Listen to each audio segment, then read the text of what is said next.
Now, woof, areas of concern with consonants. We're done with the diphthongs. We're done with the vowels, short vowels, long vowels, and diphthongs. Now we're going to do consonants. So consonants are basically everything that's not vowels. I just want to highlight areas of concerns for us, particularly Malaysians and Asians. The first area of concern is we struggle with saying the th sound. So if you can see that guy there, what's his name? It's Thor, or American way Thor. Thor. When you say this, your tongue needs, the tip of the tongue needs to be between your upper teeth and lower teeth. Okay? So everybody, tip of your tongue, okay, between your upper teeth and lower teeth. Catch it a little bit and say Thor. Thor. So a bit of first, Thor. Can you guys say it? Thor. Thor. You want American with Thor. Thor. Okay, good. This is a difficult sound for many students. So let's take a look at some words containing th sound. Fin. Fin. Think. Thunder. Thor. Thorn. Third. Third. Another area of concern is, it's like that as well. However, this time you use your voice. So the symbol there is like that. And the way to say it is, just now we learned like that, but this time is it's easier because now you use your voice. So the placement is the same, but you use your voice. So we have thee, thy, these, those, although, they, there, then, there. So I know Malaysians like to say there here for number 7, but you might hear natives say there instead, or there if they're American, instead of there. Okay, now let's take a look at some more areas of concern. For this one, personally, I don't think Malays have this concern, but if you're other speakers, like probably you speak Mandarin or Cantonese, you might have a difficulty with this sound. So we'll do this quickly. L versus R. Lamp, ramp. Lace, race. Light, right. Load, road. Lane, rain. Leaf, reef. Right, so tongue twisters here. We'll just do 2. I looked right at Larry's rally and left in a hurry. Round and round the rugged rocks, the ragged rascal ran. I'll just do mine as well, number 3. A really leery Larry rolls readily to the road. Okay. Now let's go to past tense endings. T, d, and id. Okay. Now, when it comes to past tense endings, we tend to not say it. And so that affects our grammar. It sounds like we're not being accurate with our grammar. And then when we read out loud, we tend to just not say it for some reason. So I'll tell you that you need to say it. Otherwise, it sounds like you have poor grammar, especially if you're reading out loud. So let's go back to consonants. Voiced consonants. So this term here is voiced consonants are produced with your voice because it says voiced consonants. So what you're going to do is place 2 fingers on your throat and say B, boy, D, dog. When you say B, B, B, you should feel a sort of vibration in your vocal cord. That's your picture, a bird's eye view, a view looking down at your vocal cord. It should be vibrating. So B, boy, D, dog. When you say b and d, you should feel vibration there.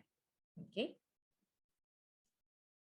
So what do I mean by unvoiced consonants? They do not create a vibration. So there's another set of consonants there where you just use air. You don't have to use your voice. So for example, when you say the consonant f, you just use your teeth, right? So the air comes out. It's not here, it's here. So everybody say it with me. It's f. Just make it longer. And it's all coming out here. And then we've got p, which is here as well. So no voice, just air. Like it's in the word pop. When you want to say p, pop, first is the lips first, and then you have the vowel there, pop. Okay. So there, I've taught you voice consonants, which means there's a vibration there, and voice consonants, which is just happening here or probably elsewhere that doesn't use the vocal cords, right? So those are two important aspects that will now affect how you say your past tense endings. Okay. I'll let you absorb that in first. Voiced, unvoiced.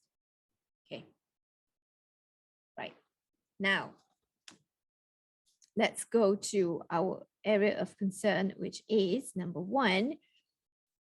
When the last letter in the verb is an unvoiced consonant, you pronounce the ed ending, which we're talking about past tense ending of ed, like a t. So this is interesting, but I don't want to go too deep into it. So liked, ed ending there. When we say like, and then k is an air, is unvoiced, we land on the ed with a t. So it sounds like this: liked, liked. Here, watched ending, watched, watched. Okay, so this is something new for some of us. So you will hear this, the ed ending somehow changes to t because it's an unvoiced sound. It's easier. But if it's not easy for you, don't do it. Okay? All right. We'll compare this with a voice consonant. Voice consonant, where you use your voice. And so the ed ending sounds like a d. Sounds like how it's spelled. Screamed and considered or considered, if you like the American way, d ending. Number 3, when the last letter in the verb is a t or a d, when the last letter in the spelling of the verb is t or d, the ending is id. Voted, landed.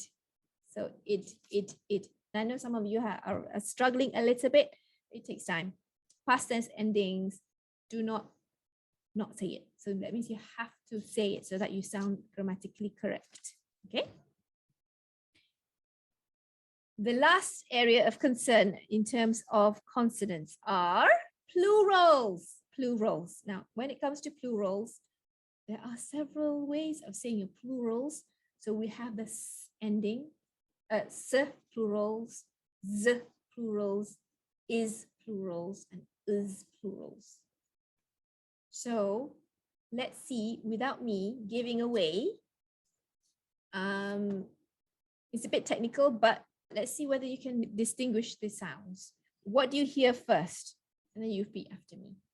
What do you hear? And you repeat after me after this. Works versus wigs.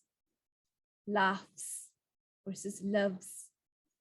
Glass versus glasses. 4. Trousers. Pants. Likes. Hates. Loves. Okay. Now we want to do 3 advanced techniques. This is for those who felt that was so easy. Easy peasy. I'm ready for more. But those who already feel that was so hard, I'm not ready. I want to go to the toilet. Go now. I was listening to Mix FM. You guys listen to Mix FM? Let me know. Mix FM's for old people. I'm just Yeah. joking. They probably don't listen. They listen to hits or whatever it is. But I was listening to Mix, me and my daughter and I, and they had a Malaysian accent mixed with American accent and mixed with British. One person had it, I don't know, 1, 2 person. And then I was like, oh, sometimes it sounds a bit weird to me. Sometimes then you get used to it. You're like, okay, that's the Malaysian way. We mix it up, you know. But then it comes back down to you. When you mix it up, do people say it sounds weird? If you get judged, people saying, why is it weird? Then it's something you need to work on. If no one has any problems with it, then great. Stick to whatever that you are confident with. To me, that's my personal opinion, to be honest. Mm-hmm. But I don't know, like I've had people comment on my Facebook live video saying that I sound fake. But I think I'm just using my natural accent. Maybe they're just not used to hearing it. Yeah. So I don't know. For me, I think it's like, if you feel natural, if you feel comfortable speaking that way, then just speak that way. Like probably another person said, oh, they sound like they are mixing American and British English. And I'm like, I don't know, this is how I speak when I'm speaking. If I'm speaking to everyone, I speak like this. But I find that when I'm speaking to a Malaysian, I will accommodate my accent so that they understand me. So yeah, that's how I speak. So if you speak to an American, would you suddenly sound American? I think so. Maybe a bit. I will sound less British, because I remember when we went to the US in 2015, I would speak a bit American. Like I would try to accommodate my accent to sound more American. I'm the type of person that I will easily change some people will say that I'm fake or whatever, but I'm just like that. I tend to want to speak how that person is speaking. I remember I did one video. I said, sure. Sure is the Malay word. And I should have said, why do you say sure? When it should be like, I would say sure usually. But I don't know, because I'm speaking to a Malay audience, so I like to use the way that they pronounce sure. Instead of sure. Yeah. Are you sure? Are you sure? Yes. Yeah. And I think it's everybody's like that. We adapt, we accommodate, we are flexible. It's our gift to be like that way, because we speak very, we are sensitive to the people, and we speak lots of different languages as well. So that's our gift to me. Yeah.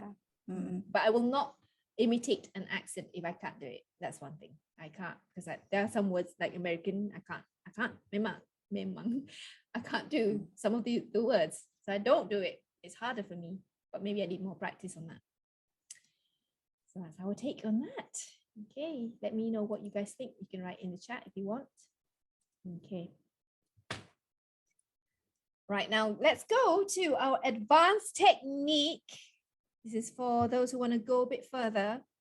So don't be intimidated by that word catenation. What it basically means is when you link consonant sounds at the end of the first word to the vowel sound from the next word. Okay, I'll show you what it means. If you want to sound natural when you speak fast. Okay, so an apple, when you say an apple, it sounds like a robot, an apple. But catenation is an advanced technique where you link the n to the next vowel, because there's a consonant n in the next vowel. So it becomes like this: an apple, an apple, an apple, instead of an apple. I'm eating an apple. I'm eating an apple. An apple. Instead of sounding like a robot, it is. It is. It is. Sounds like one word. It is, but two syllables. It is. It's beautiful to me. Number 3, it isn't. Instead of it isn't, it isn't. It isn't. Number 4, she lives in KL. She lives in KL. She lives in. She lives in KL. Lives in. Okay. And number 5, he loves it. Zit. Terus zit. Jerawat. Zit. He loves it. So the Z moves to the next sound. That is catenation. Okay. You try. Read this. Here. If you can hear me, follow along. If you want to try it by yourself, do that. She runs a business. Runs a.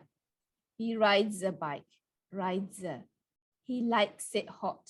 Likes it. As mentioned earlier. Earlier. As mentioned earlier. I'm interested in. I'm interested in. Din.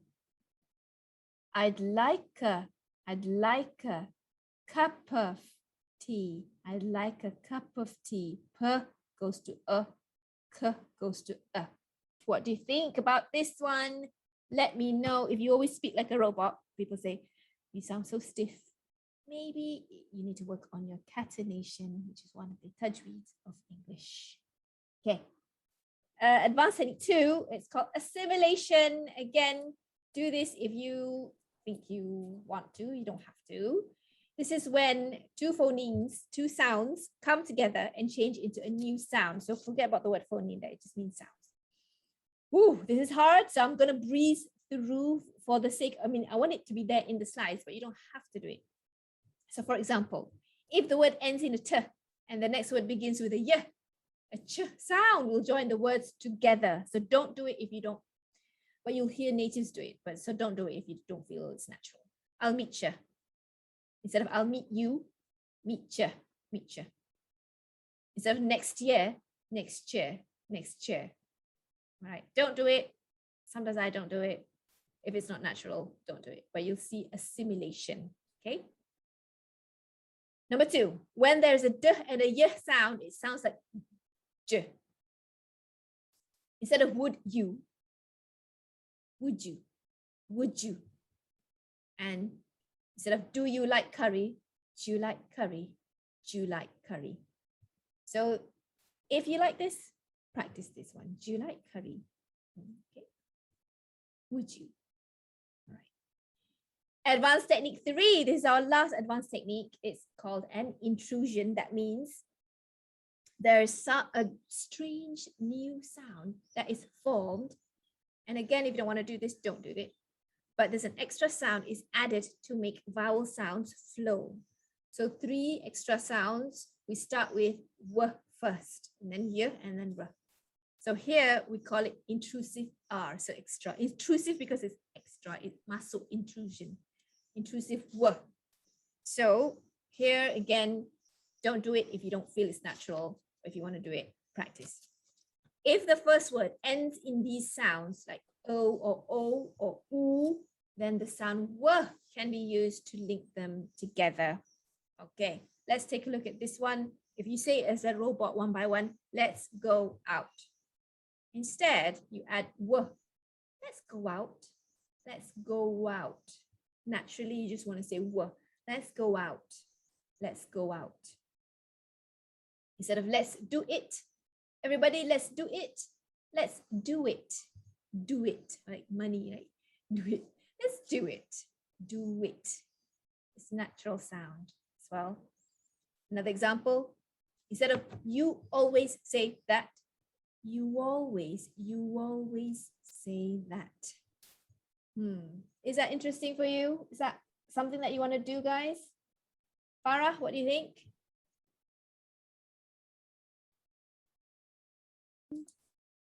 Is it me? Yeah, Farah Diana. Yeah, I think I better sound with the W. You like it? Okay, Yeah. let's do it then. Let's do it. Let's go out. Let's go out. Let's do it. Let's do it. You always say that. You always say that. See, sound natural, right? Compared to let's go, follow along with me, no word there. Let's go out. Let's go out. Let's do it. Let's do it. You always say that. You always say that. Yeah. With a word, it's better, like the one that you just did in the first version. See? Yeah, I think I'm comfortable with the word. Yeah, it sounds more cool as well. All right, let's go with our next intrusion. We have the W. Let's go with the Y sound. So let's see if it's natural for you, do it. If it's not, don't do it. If the first word ends with one of these sounds, E, I, A. So if you look at the IPA symbols, you don't know how to read them, go back to our earlier slides, we have that one. Then the Y sound can be used to link them together. So again, I've got examples. Look at this one. Why are you here? Why are you here? Why are you here? Instead of why are you here? Why are you here? Number 2, I always, it's not I always, it's not W, it's here. I always exercise in the morning. I always, yeah. And number 3, the way I dress, the way I dress shows my style. If you listen to music a lot, you will hear a lot of these intrusive sounds coming. Oh, I have another one, sorry. As you may already know, as you may already know, okay? So those are just examples, okay? The third one is the R sound when you add R. You know, this is difficult, not difficult, actually, complicated if you don't understand what is a schwa first. All right, so when there is a R spelling or a schwa sound, or an O sound at the end of the first word has these sounds, followed by a vowel sound, we add somehow the R sound. So I'll do 2 versions, the American one and then the British one. So for this one, where are you? Instead of where are you, where are you? Where are you? Where are you? Ra there, ra sound. Where are you? Where are you? Okay, so we have the R sound. Number 2, we have to look at the spelling here, and then you want to put the R here as a matter of fact, matter of, r. Okay, number 3, I need 4 eggs. Instead of I need 4 eggs, I need 4 eggs. I need 4 eggs. 4 eggs. 4 eggs. 4 eggs. Okay. Number 4, the fire exit is that way. The fire exit is that way. Okay.